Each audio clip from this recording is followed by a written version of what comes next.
And finally, there's the vyabhichari bhavas.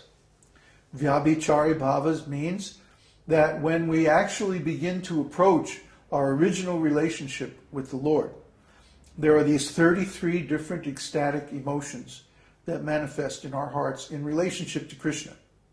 And some of these may superficially resemble mundane emotions, but actually they're not mundane at all because they occur in the context of approaching Krishna.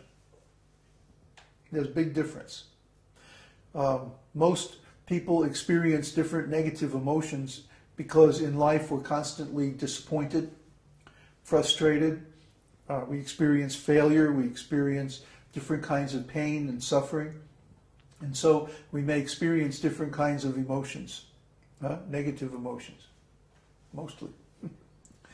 And any positive emotions that one experiences in material life are very temporary. And we all know this.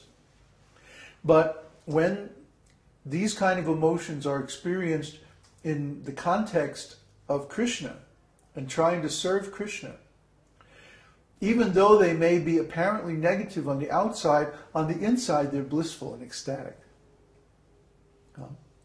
So when we hear about devotees experiencing fear or frustration or disgust or any of these apparently negative emotions, actually they're very positive, they're ecstatic because they're in relation with Krishna.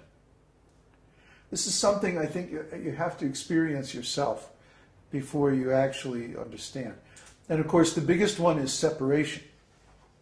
In the material world, everybody hates to be separated from the object of their love.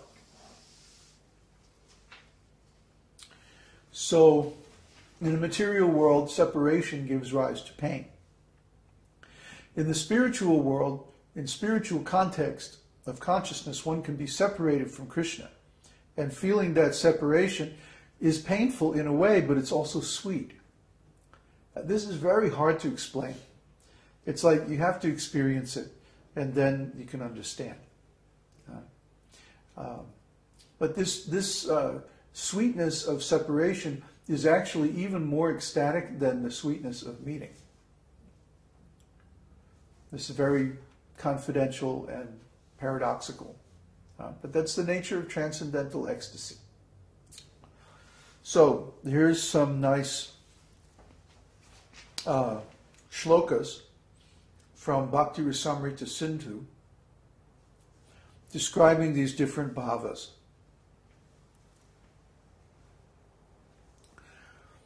Well, I'll quote the Sanskrit. Vibhavyate hiratyadhir yatrayena vibhavyate vibhavo nama sadvedha lambano dhipanatmakaha.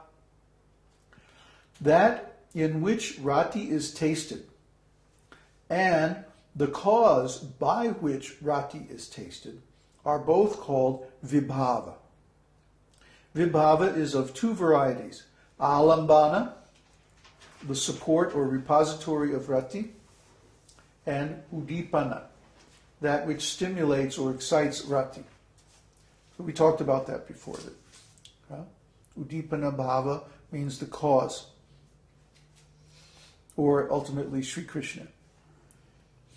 And alambana means the ashraya, the residence of that bhava, which means the devotee.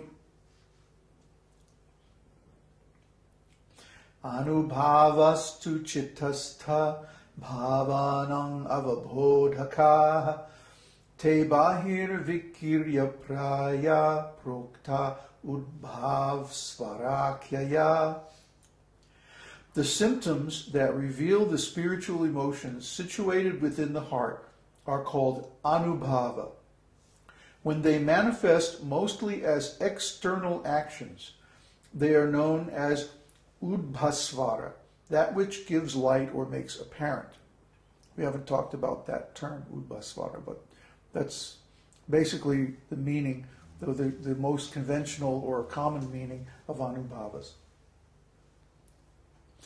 Krishna sambandhi bi sakshat kinchit va vyavadhanataha bhavaishchitam iha krantam sattvam ityuchate buddhai. When the heart is overwhelmed by any of the 5 primary sentiments, mukhya-rati, in relationship with Sri Krishna, dāsya, sakhya, and so on, stimulated by direct contact with him, or when the heart is overwhelmed by the secondary sentiments, gauṇa-rati, of laughter, sorrow, and so on, induced by a circumstance in which Krishna is somewhat apart, learned scholars call this condition sattva. The bhavas or spiritual emotions arising strictly from sattva are known as sattvika bhavas. So to put that in simple terms, when the heart is overwhelmed by transcendental emotion, the energy spills out from the heart into transcendental symptoms, and this is sattvika bhava. And it can be direct, caused by Krishna's direct presence, or indirect, caused by Krishna being somewhat apart, but still in relation with Krishna.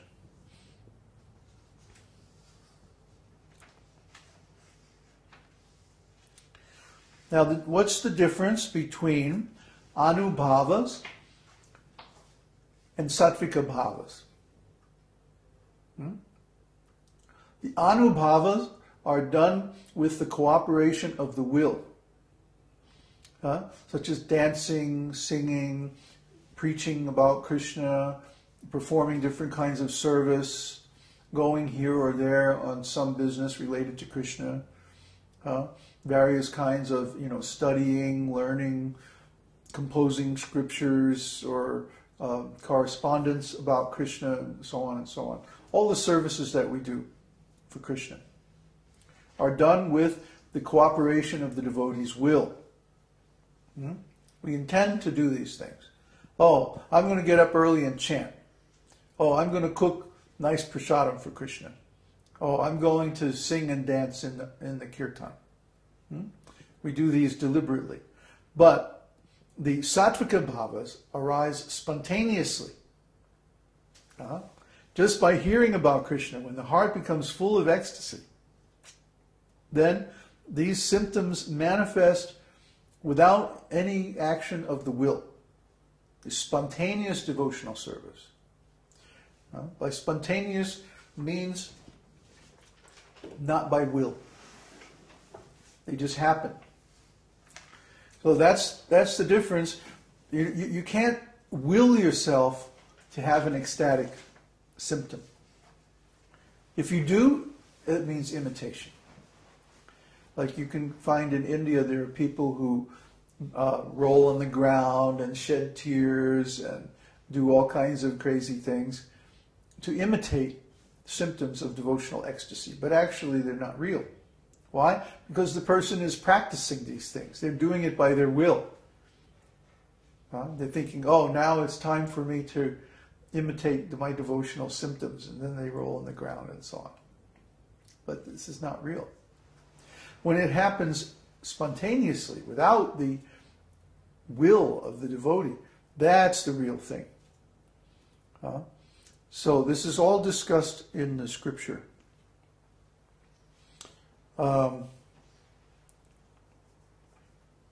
Spontaneous. Now there's a nice commentary by Srila Jiva Goswami where he says, Krishna-rati is the Sthāyi-bhāva. What's the Sthāyi-bhāva? The eternal relationship. The eternal relationship, the permanent relationship. How does this become bhakti-rasa? By combination with vibhava, anubhava, sattvika bhava, and vyabhichari bhavas. Remember what those are? What are they? What is vibhava? The cause for transcendental. No, it's the instantaneous emotion experienced at any one time, which may be very complex. Sthāyi-bhāva is always there, like in the background, as a context. But the particular emotion that one experiences at any particular moment may have many complex elements. It's not just simple. Okay? Vibhava means that complex emotion, that instantaneous emotion, which may have many different parts. And some of these parts are anubhava. What is anubhava? It's the devotional activities that follow. The activities that follow the ecstatic emotion. Sattvika bhava. It's the spontaneous. Somebody else answer. Ecstatic symptoms. And vyabhichari bhava. Spiritual emotions. 33 spiritual emotions. We're going over them one by one. In the last couple of weeks we went over, 8 or 10 of them.